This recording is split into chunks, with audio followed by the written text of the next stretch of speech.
Jesus walks on the water. Matthew 14, verses 22 through 33.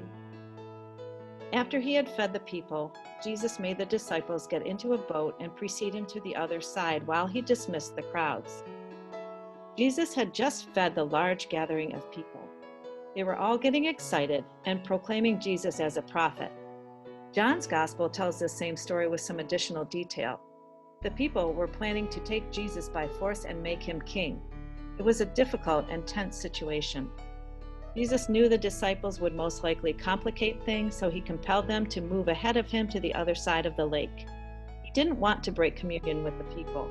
They had just shared bread together. However, he needed to provide for an immediate yet temporary separation.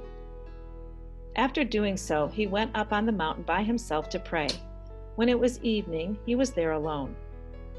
Jesus needs to be alone with his Father. These moments are critical if he is to continue his mission and fulfill the plan.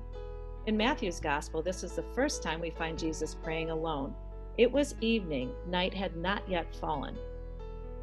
Meanwhile, the boat, already a few miles offshore, was being tossed about by the waves, for the wind was against it. Think of the boat as a symbol of the church amidst its difficult crossing on the stormy sea of the world. This image meant a lot to Matthew's community. At the time the story was written, they were suffering much persecution. In this passage, the disciples are depicted aboard a boat being tossed about by an opposing force. A similar scene occurred earlier in Matthew's gospel with Jesus on board with them. Now Jesus was absent. But was he? During the fourth watch of the night, he came toward them walking on the sea. The fourth watch meant that it was between 3 and 6 o'clock in the morning. The disciples had been alone for several hours. To the Jewish audience of this gospel, walking on the sea would have been understood as a typical action of God. They knew the passage from the Book of Wisdom, which states, "He alone stretches out the skies and treads on the waves of the sea." When the disciples saw him walking on the sea, they were terrified. "It is a ghost," they said, and they cried out in fear. The disciples didn't recognize Jesus. They thought he was a ghost coming from the world of the dead, and they cried out in fear. But Jesus is alive. After spending several hours in communion with his Father, he comes to them. At once, Jesus spoke to them, "Take courage. It is I. Do not be afraid." Using the same expression God used to identify himself on Mount Horeb, Jesus calls out, "It is I." He speaks calmly, giving courage and hope to his listeners. The word of Jesus calms them down. You see, Jesus knows they do not need strength against the heavy sea and the strong wind this time. Now they can manage all that. What they need this time is peace of heart.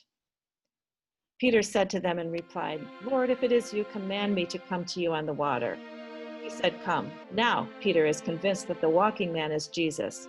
But he is talking like a child, asking his mother for help to walk towards her, to embrace her, and immediately he realizes that he cannot do it. Peter got out of the boat and began to walk on the water toward Jesus. But when he saw how strong the wind was, he became frightened, and beginning to sink, he cried out, "Lord, save me." Peter doesn't look at Jesus. Instead, he turns his attention to the wind, and the result is fear. Like a child, he trembles and begins to sink. Immediately, Jesus stretched out his hand and caught Peter and said to him, "O you of little faith, why did you doubt?" Peter's faith is still fragile. Here he appears in all his humanity, a disciple impulsive and enthusiastic, but also fragile and changeable. He himself wants to do what his teacher is doing, walking on the water, but he needs a stronger faith. He needs help from Jesus. Matthew is using the example of Jesus to talk to his church. There are persecutions and there are internal divisions. They need the presence and the help of the risen Lord. Just like Peter, all Christians have to learn to walk with trust in a rough world. Without the risen Lord, we can do nothing. After they got into the boat, the wind died down. With Jesus and Peter in the boat, the church can sail calm and secure. Those who were in the boat did him homage, saying, "Truly, you are the Son of God." The disciples all bow in front of Jesus. This scene corresponds to the adoration of the risen Lord in the apparition on Mount Galilee that we will read about later in Matthew's Gospel. In this story today, the evangelist Matthew is speaking to his church. He knows they are afraid.